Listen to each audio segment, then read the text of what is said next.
বাসরাতে প্রতিটা মেয়ের মতো আমিও আমার স্বামীর জন্য অপেক্ষা করছিলাম।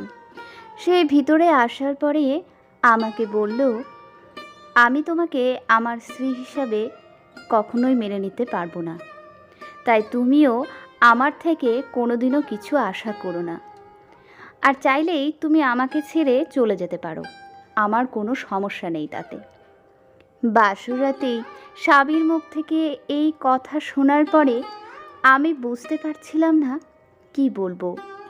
তবুও সাহস করে একটি কথা তাকে বললাম, আমাকে কি আপনার পছন্দ ছিল না?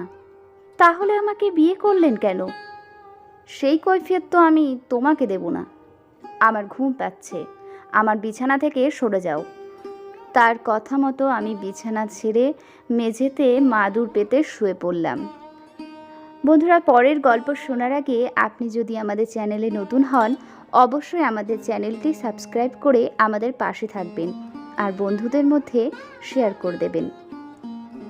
আমি শুয়ে শুয়ে ভাবছিলাম, আমার ভাগ্যে কি ভগবান এতটুকু সুখ লেখেননি? ছোটবেলায় মা বাবা দুজনকেই হারিয়ে ফেলেছি। কাকা কাকিমার কাছে বড় হয়েছি অবহেলায়। মা বাবার ভালোবাসা কাকে বলে জানি না। আপন বলে আমার একমাত্র কাকা। বিয়ের আগে কাকা বলেছিল যে এখানে তোর কেউ কদর না করলেও একজনের কাছে তোর গুরুত্ব দেখবি সব থেকে বেশি হবে।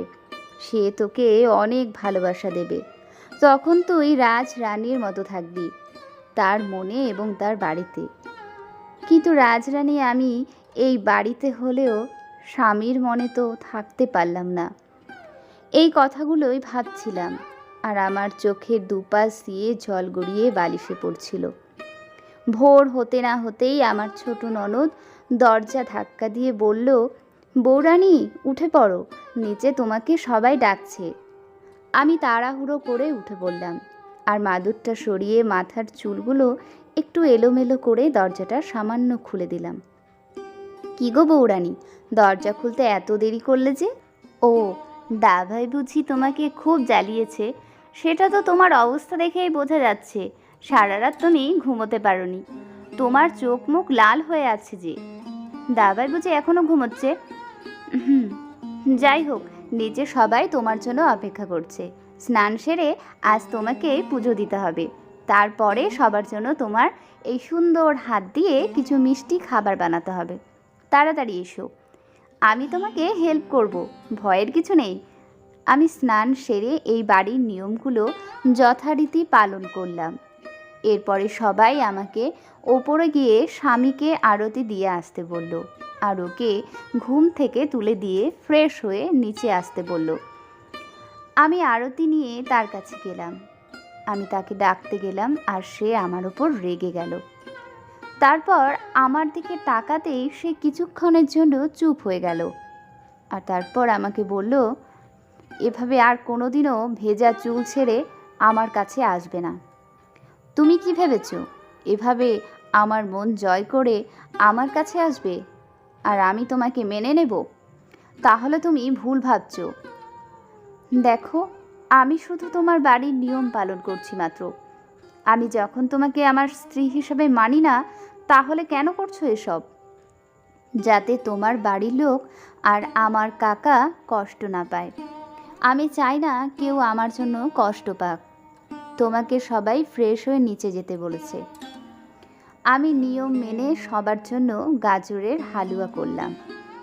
আমার স্বামী নিচে এলো, সবার সঙ্গে বসে হালুয়া খেলো আর বলল, মা, আজকের হালুয়াটা তো আরও সুন্দর লাগছে। কি ব্যাপার বলো তো, আমার জন্য এত স্পেশাল করে বানালে? আজকেরটা বৌমা করেছে। সত্যি ওর হাতে জাদু আছে, আমার থেকেও সুন্দর হালুয়া করেছে। স্বামীর মুখ থেকে খাবারের প্রশংসা শুনে খুব ভালো লাগলো। খাবার খেয়ে সে অফিসের জন্য রেডি হয়ে গেল। আমার শাশুড়ি মা বললেন, কিরে খোকা, কোথায় যাচ্ছিস রেডি হয়ে? আবার কোথায়? অফিসে যাচ্ছি। কিন্তু এই তো সবে বিয়ে হলো, এখনও অষ্টমঙ্গল হলো না আর এখনই যেতে হবে তোকে অফিসে? মা, আমি ওদের বস, আমি না থাকলে ওরা কাজ ঠিকমতো করতে পারবে না, তার জন্য আমি বাড়িতে বসে এত সব নিয়ম মানতে পারবো না, তোমরা করো। এই বলে সে নিচে চলে গেল। তুমি কিছু মনে করো না বৌমা, ও আসলে কাজ ছাড়া থাকতে পারে না, ছোট থেকেই ও এমন। এরপর অষ্টমঙ্গলার দিন এলো, ও কিছুতেই রাজি হচ্ছিল না আমার সঙ্গে যেতে। শেষে মা জোর করে পাঠালো। রাস্তায় যেতে যেতে সে একটা কথাও বলল না। আমার বাড়ির দরজার কাছে আমাকে নামিয়ে দিয়ে সে যখন চলে যাবে, সেই মুহূর্তেই কাকা এলো। আরে জামাই বাবা যে, এসো এসো, আসলে আমার অফিসের দেরি হয়ে যাচ্ছে। ঠিক আছে, আগে ভিতরে আসো, কিছু নিয়ম আছে সেটা করেই তুমি অফিসে যেও। আমি বাধা দেব না। এক প্রকার বাধ্য হয়ে সে আমার সঙ্গে এলো। তারপরে নিয়ম মেনে আমাদের অষ্টমঙ্গলা হলো। সে কিছুতেই রাতে থাকলো না, অফিসের নাম করে পালিয়ে গেল। রাতে কাকা আমাকে জিজ্ঞাসা করলো, কিরে মা, কেমন আছিস বল, ওদের বাড়ির লোকজন কেমন, আর তোকে সবাই আপন করে নিয়েছে তো? হ্যাঁ কাকা, সবাই আমাকে ভীষণ ভালোবাসে। আর তোমার জামাই, সে তো আরও আরও ভালোবাসে। শুধু অফিসের এত বেশি কাজ না থাকলে ও তো কিছুতেই যেত না। বুঝতেই তো পারছো, বিয়ের জন্য কতদিন অফিসে যেতে পারেনি, আর তাই এত কাজ পড়ে গেল ওর। আমি খুব ভালো আছি কাকা, তুমি আমাকে নিয়ে একদম চিন্তা করো না। যাক, তোর মুখ থেকে কথাগুলো শোনার পরে আমি এখন নিশ্চিন্তে ঘুমোতে পারবো। কাকাকে এই মুহূর্তে আমি মিথ্যে বলতে বাধ্য হলাম, তবে মনে মনে এটাও প্রতিজ্ঞা করলাম, স্বামীর মনে আমি একদিন ঠিক জায়গা করে নেবই। পরদিন সকালে আমি একটু ভয় পাচ্ছিলাম, যদি তিনি আমাকে না নিতে আসেন তাহলে তো কাকা বুঝতে পেরে যাবে যে আমাদের মধ্যে এখনও কোনো স্বামী স্ত্রীর সম্পর্ক গড়ে ওঠেনি। কিছুক্ষণের মধ্যেই তেনার গাড়ির আওয়াজ শুনতে পেয়ে আমি ছুটে বাইরে গেলাম। আপনি এসেছেন? আমি ভেবেছিলাম যে মা আমাকে ফোনে বলেছিল তোমাকে নিয়ে আসতে, তাই। ও, বুঝলাম। আমি আমার শ্বশুরবাড়ি ফিরে এলাম। সবার সঙ্গেই আমি মানিয়ে নিয়ে সংসার করলেও যে সব থেকে কাছের মানুষ, সে আমাকে দূরে সরিয়ে রাখলো। কিছুদিন পরেই একদিন রাতে সে ড্রিঙ্ক করে বাড়ি ফিরল, কিন্তু আমি যতদূর জানি সে নাকি কোনো নেশা করে না। তবে আজ হঠাৎ কি হলো? আজ আমি তার থেকে সব সত্যিটা জানবই। কেনই বা আমাকে তিনি কাছে আসতে দেন না? আপনার কি হয়েছে, আমাকে সবটা খুলে বলবেন প্লিজ। স্ত্রী হিসাবে আমাকে আপনার পছন্দ নাই হতে পারে, কিন্তু আমরা এতদিন ধরে একই ছাদের তলায়, আমাদের মধ্যে কি বন্ধুত্বের সম্পর্ক হয়নি বলুন তো? আজ আপনাকে সব সত্যি বলতে হবে।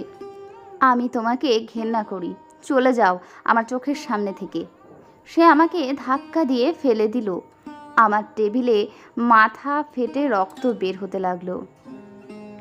সেটা দেখে সে আমার কাছে ছুটে এলো। রক্ত বের হচ্ছে, এটা আমি কি করলাম? আমি আসলে এটা করতে চাইনি, বিশ্বাস করো। সে আমাকে যত্ন সহকারে ওষুধ লাগিয়ে মাথায় ব্যান্ডেজ করে দিল। আমি অবাক হয়ে তার দিকে দেখছি। আমার কিচ্ছু হয়নি, আপনি আমাকে শুধু আপনার ভিতরের যন্ত্রণাগুলো শেয়ার করেন, আমি সবটা দিয়ে আপনার জন্য সুখ এনে দেব। আমার সুখ আর কোনোদিনও আসবে না। সে আমাকে ছেড়ে অন্য ডালে বাসা বেঁধেছে, আমাকে প্রয়োজনে ব্যবহার করেছে, আমার ভালোবাসার সঙ্গে মিথ্যে অভিনয় করেছে। কে সে? তিথি। আমি ওকে ভীষণ ভালোবাসতাম। এখন বাসেন না? না, আমি ঘেন্না করি ওকে আর সব মেয়েদের। সবাই শুধু টাকা চেনে। ও একজন কোটিপতি বুড়ো লোককে বিয়ে করেছে টাকার জন্য, আমাকে ছেড়ে। সব মেয়েরাই এক। আপনি সবাইকে একই খাতায় কেন ফেলছেন? হতে পারে ওদের মতো কিছু মেয়েরাও আছে, কিন্তু এমন মেয়েরাও আছে যারা একটুখানি ভালোবাসার জন্য আপনজনদের ছেড়েও চলে আসতে পারে। শুনেছি আপনার মাও নাকি আপনার বাবাকে ভালোবেসেই সব ছেড়ে চলে এসেছিলেন। তাহলে যেখানে তিথির মতো কিছু লোভী মেয়ে থাকে, তার পাশে আপনার মায়ের মতো সত্যি ভালোবাসার মানুষও তো থাকে। আমিও এসেছি আপনার কাছে শুধুমাত্র একটু ভালোবাসার জন্য।